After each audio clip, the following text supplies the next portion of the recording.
യൂദായുടെ ലേഖനം ഒരു പഠനം. Part number 25.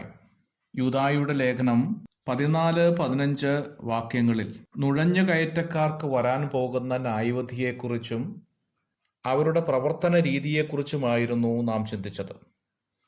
16-ാം വാക്യം ഇങ്ങനെ വായിക്കുന്നു: അവർ പിറുപിറുപ്പുകാരും തങ്ങളുടെ ഗതിയെക്കുറിച്ച് ആവലാതി പറയുന്നവരുമായി സ്വന്തം മോഹങ്ങളെ അനുസരിച്ച് നടക്കുന്നു.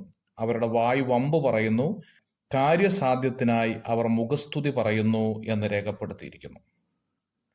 സ്വന്തം നിരൂപണങ്ങൾക്കൊത്തവിധം ലാഘവമായി ജീവിക്കുന്ന വിശ്വാസത്യാഗികളുടെ 4 വിധ പാപങ്ങളിലേക്ക് നമ്മുടെ ശ്രദ്ധയെ തിരിക്കുകയാണ്.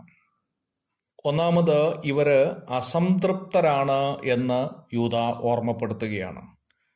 സകലത്തിനും ആവലാതി പറയുന്ന അഥവാ പിറുപിറുക്കുന്ന മനോഭാവം അനാത്മികരെ മാത്രമല്ല ആത്മികരെയും ബാധിക്കുന്ന ഒരു രോഗമാണ്.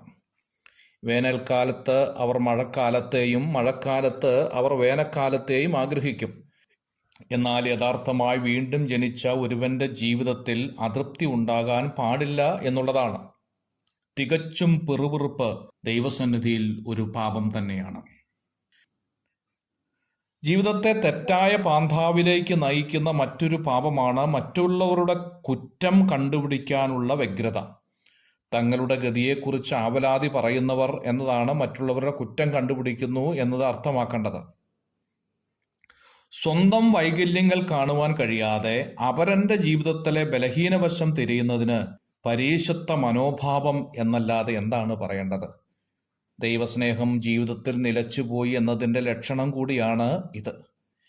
യഥാർത്ഥ ജ്ഞാനം എന്താണെന്ന് കർത്താവ് പറഞ്ഞത് ശ്രദ്ധിക്കുക. എന്നാൽ സ്വന്തം കണ്ണിലെ കോൽ ഓർക്കാതെ സഹോദരന്റെ കണ്ണിലെ കരട് നോക്കുന്നത് എന്ത്?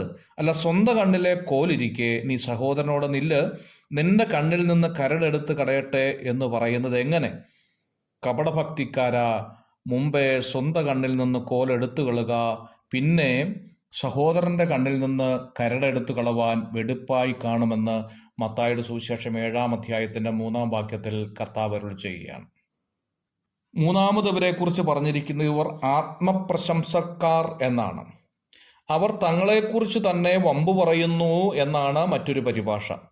ഇത് അന്ത്യകാല ലക്ഷണങ്ങൾ ഒന്നായിട്ടാണ് പൗലോസ് രേഖപ്പെടുത്തിയിരിക്കുന്നത്. 2 തിമോഥെയോസ് 3-ാം അധ്യായത്തിന്റെ 1 മുതലുള്ള വാക്യം.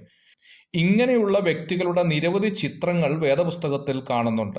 1 രാജാക്കന്മാർ 20-ാം അധ്യായത്തിന്റെ 10-ാം വാക്യം, 2 രാജാക്കർ 13-34. നെബൂഖദ്നേസർ രാജാവ് ഇങ്ങനെയുള്ള ഒരു വ്യക്തിയായിരുന്നു എന്ന് കാണാം. ദാനിയേൽ പ്രവചനം 3-ാം അധ്യായം 15-ാം വാക്യം. ആഭിചാരക്കാരനായ ശീമോൻ അപ്പസ്തോല പ്രവൃത്തി 8-ാം അധ്യായത്തിന്റെ 9-ാം വാക്യം. ഹേരോദാവ് അപ്പസ്തോല പ്രവൃത്തി 12-ാം അധ്യായത്തിന്റെ 23. ഇങ്ങനെയുള്ളവരൊക്കെ ആത്മപ്രശംസക്കാരായിരുന്നു എന്ന് തിരുവെഴുത്ത് പരിശോധിക്കുമ്പോൾ നമുക്ക് കാണാൻ സാധിക്കും.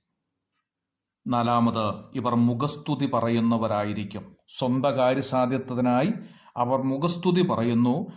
മുഖസ്തുതി പറയുന്ന വായ് നാശം വരുത്തുന്നു എന്നാണ് സദൃശവാക്യം 26-ാം അധ്യായത്തിന്റെ 28-ാം വാക്യത്തിൽ കാണുന്നത്. അശ്ലീല സംസാരം, വ്യർത്ഥഭാഷണം, പരിഹാസം, പരദൂഷണം, ഏഷണി, കുരള, ചക്കരവാക്ക്, വാവിഷ്ണം തുടങ്ങിയ സംഭാഷണത്തിലെ പാപം പോലെ ഗുരുതരമായ ഒന്നാണ് മുഖസ്തുതി പറയുന്നത്. വെട്ടിത്തുറന്ന് സത്യം പറയുവാനുള്ള അന്തരാത്മാവിന്റെ ധൈര്യമില്ലായ്മയാണ് ഇത് കാണിക്കുന്നത്. സ്വന്തം പ്രയോജനാർത്ഥം മറ്റുള്ളവരുടെ പ്രീതി സമ്പാദിക്കുന്ന അടവുകൾ ആത്മികന്മാർക്ക് തികച്ചും നിന്ദ്യമാണ് എന്ന് ഓർക്കണം. ദാവീദ് ഈ അന്തമില്ലാത്ത പെരുമാറ്റത്തെ വെറുത്തിരുന്നതായി പറയുന്നുണ്ട്. ഓരോരുത്തൻ തന്റെ കൂട്ടുകാരനോട് വ്യാജം സംസാരിക്കുന്നു. കപടമുള്ള അധരത്തോടും ഇരുമനസ്സോടും കൂടി അവർ സംസാരിക്കുന്നു. കപടമുള്ള അധരങ്ങളെയൊക്കെയും വമ്പു പറയുന്ന നാവിനെയും യഹോവ ഛേദിച്ചു കളയുമെന്ന് 12-ാം സങ്കീർത്തനത്തിൽ നാം കാണുന്നുണ്ട്. മുഖസ്തുതിയുടെ മറ്റൊരു വകഭേദമാണ് സ്വജനപക്ഷാവാദം എന്നുള്ളത്. ലേവ്യ പുസ്തകം 19-ാം അധ്യായത്തിന്റെ 15-ാം വാക്യത്തിൽ ഇത് കാണുന്നുണ്ട്. അന്ത്യനാളിൽ ദൈവസഭയ്ക്കുള്ളിൽ നുഴഞ്ഞു കയറുന്ന അഭക്തരായിരിക്കുന്ന മനുഷ്യന്റെ 4 പ്രത്യേകതകളായിരുന്നു നാം ഓർത്തത്. God bless you.